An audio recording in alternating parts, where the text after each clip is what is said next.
উত্তর শ্রীনগরে আজ ভোর 5টা নাগাদ স্থানীয় গ্রামবাসীর বাড়িতে পাকিস্তানের ছোড়া মিসাইল ভেঙে পড়ে।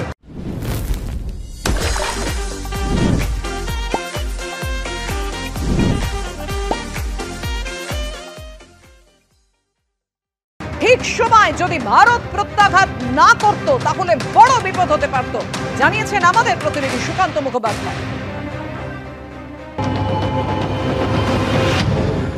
এই মুহূর্তে রয়েছে উত্তর শ্রীনগরের লাসজান গ্রামে। আজকে ভোর 5টা নাগাদ গোলাম মঈদিন নামে একজনের বাড়ির ঠিক উঠোনে একটি মিসাইল ভেঙে পড়ে এবং এর পাশাপাশি কিন্তু আমরা জানি যে আজকে এয়ারপোর্ট এবং অবন্তিপুরার কাছেও কিন্তু একই রকমভাবে ড্রোন এবং মিসাইলের দেখা মিলেছে, যেটা অ্যান্টি ড্রোন সিস্টেমের মাধ্যমে প্রথমে ডিটেক্ট করা হয় এবং তারপরে কিন্তু সেনার তরফে সেইটাকে গুলি করে নামানো হয়। ঠিক যেখানে আমরা দাঁড়িয়ে রয়েছি এখানে প্রায় 1500 পরিবারের বাস, অর্থাৎ সঠিক সময় যদি সেটাকে গুলি করে না নামানো হতো সেক্ষেত্রে কিন্তু বড়সড় ক্ষতি হতে পারত। ঠিক এইখান থেকে সোজা গিয়ে বাদিকের অংশেই হচ্ছে সেই বাড়ি, গোলাম মঈদিনের বাড়ি। আজকে ভোর 5টা নাগাদ ঠিক সেখানে মিসাইল সেখানে যখন এসে হিট করতে চায় তখনই কিন্তু তার আগে সেনার তরফে সেটিকে গুলি করে নামানো হয়। সব মিলিয়ে আতঙ্কে রয়েছে এলাকার বাসিন্দারা। ক্যামেরা এডি রোজারিওর সঙ্গে সুকান্ত মুখোপাধ্যায়, এবিপি আনন্দ।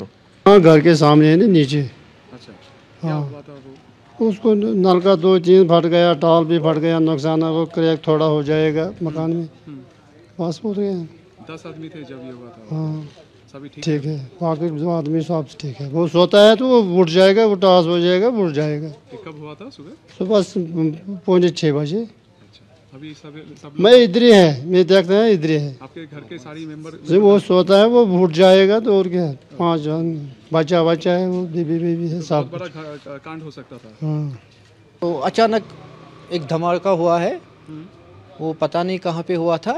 तो उसके बाद हमने घर से बाहर आके अपने गली मोहल्ले में जाके देखा तो 10-20 मिनट के बाद पता चला कि हमारे नेबर में ये कुछ गिरा हुआ था, जैसे लोहे के टुकड़े थे। अच्छा। तो उसके फ़ौरन बाद हमने अपने जो यहाँ के नंबरदार है उसको फ़ोन किया, उसने थाने को बुलाया। तो उसके बाद पुलिस आई तो वो लेके गए अपने साथ। कोई यहाँ के कोई रहने वाले इंजर्ड हुए, आहत हुए? नहीं, इंजर्ड नहीं हुआ।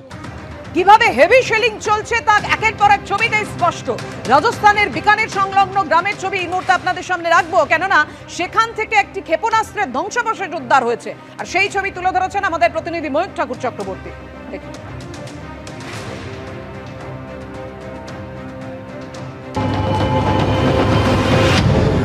এই মুহূর্তে রয়েছে রাজস্থানের বিকানেরে। আমরা যে বিকানেরে রয়েছি এখান থেকে পাকিস্তান বর্ডার কিছুটা দূরে। গতকাল রাতে স্থানীয় যারা গ্রামবাসী তারা যেটা অভিযোগ করছেন, তারা যেটা জানাচ্ছেন যে পুলিশ আধিকারিকরা ইতিমধ্যেই এখানকার যে গ্রাম সেখান থেকে গ্রামবাসীদের ইভ্যাকুয়েট করে সরিয়ে নিয়ে গেছেন।